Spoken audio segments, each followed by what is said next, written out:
जय श्री कृष्णा, जय श्री राम। आज का हमारा प्रसंग बहुत ही अद्भुत और सुंदर प्रसंग है, जिसमें हम जानेंगे माता सीता के भाई कौन हैं। हमेशा हमने सुना है कि माता सीता की सिर्फ बहनें थीं, लेकिन आज के इस प्रसंग में हम जानेंगे माता सीता के भाई के बारे में। श्री राम जी और माता सीता का विवाह भगवान महादेव और माता पार्वती के विवाह के बाद सबसे प्रसिद्ध विवाह माना जाता है। इस विवाह की एक विशेषता यह भी थी कि इस विवाह में त्रिदेवों सहित लगभग सभी मुख्य देवता किसी न किसी रूप में उपस्थित थे। कोई भी इस विवाह को देखने का मोह छोड़ना नहीं चाहता था। श्री राम सहित ब्रह्म ऋषि वशिष्ठ, राजर्षि विश्वामित्र को भी इसका ज्ञान था। कहा जाता है कि उनका विवाह देखने को स्वयं ब्रह्मा, विष्णु, रुद्र ब्राह्मणों के वेश में आए थे। चारों भाइयों में श्री राम का विवाह सबसे पहले हुआ। विवाह का मंत्रोच्चार चल रहा था और उसी बीच कन्या के भाई द्वारा की जाने वाली विधि आई। इस विधि में कन्या का भाई कन्या के आगे आगे चलते हुए लावे का छिड़काव करता है। उत्तर भारत, विशेषकर बिहार एवं उत्तर प्रदेश में आज भी यह प्रथा देखने को मिलती है।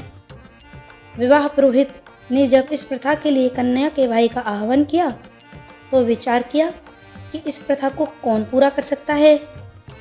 समस्या ये थी कि उस समय वहाँ ऐसा कोई नहीं था जो माता सीता के भाई की भूमिका निभा सके। अपनी पुत्री के विवाह में इस प्रकार विलम्ब होता देख पृथ्वी माता भी दुखी हो गईं।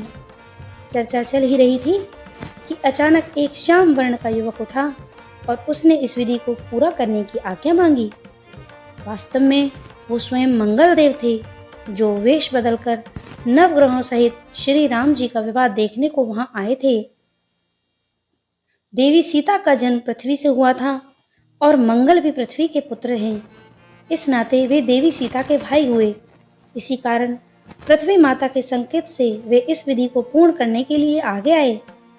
इस प्रकार एक अनजान व्यक्ति को इस रस्म के निभाते हुए देख राजा जनक भी दुविधा में पड़ गए। जिस व्यक्ति के कुल, गोत्र एवं परिवार का कुछ पता न हो, उसे वे कैसे अपनी पुत्री के भाई का दर्जा दे सकते थे। उन्होंने मंगल से उनका परिचय, कुल एवं गोत्र पूछा।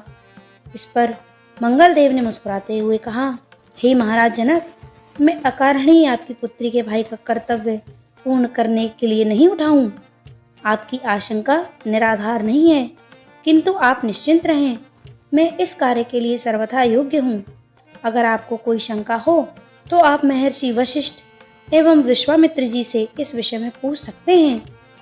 ऐसी तेज युक्त वाणी सुनकर राजा जनक ने महर्षि वशिष्ठ और विश्वामित्र जी से इसके बारे में पूछा। वे दोनों तो अंतर्यामी हैं, सब जानते ही थे, अतः उन्होंने सहर्ष इसकी आज्ञा दे दी। इस प्रकार गुरुजनों से आज्ञा पाने के बाद मंगल देव ने माता सीता के भाई की समस्त रस्में निभाईं। रामायण के सारे संस्करणों में तो नहीं, किंतु कंब रामायण और रामचरितमानस में इसका उल्लेख है। ये कथा अपनी बहन के प्रति एक भाई के उत्तरदायित्व के निर्वाह का बहुत ही बड़ा उदाहरण है। तो ये है माता सीता के भाई मंगल देव की कथा। जय श्री राम।